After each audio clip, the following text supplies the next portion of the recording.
Welcome to Little by Little, a short time in God's Word.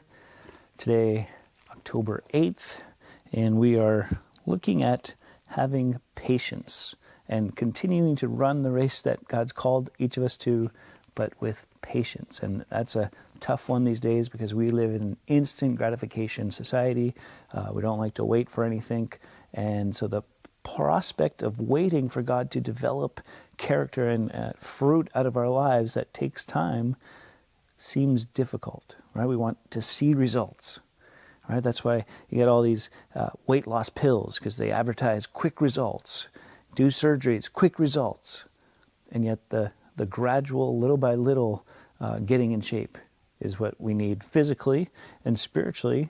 We need to keep moving forward and trust God that He'll produce the fruit in us and through us. So let's go to James chapter 5 and read about that. It says in verse 7 of James 5, "Be patient, therefore, brothers, until the coming of the Lord." Oh, so the timeline of how we think when things should be done, when they might be done, are vastly different. "See how the farmer waits for the precious fruit of the earth, being patient about it until he receives the early and the late rains. You also be patient. Establish your hearts, for the coming of the Lord is at hand. Do not grumble against one another, brothers, so that you may not be judged. Behold, the judge is standing at the door. As an example of suffering and patience, brothers, take the prophets who spoke in the name of the Lord. Behold, we consider those blessed who remain steadfast. You have heard of the steadfastness of Job. You have seen the purpose of the Lord, how the Lord is compassionate and merciful."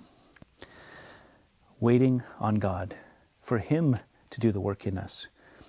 You're not always going to like the timing. You're not always going to be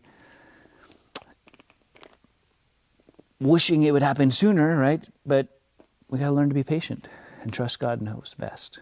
Until next time, keep growing little by little.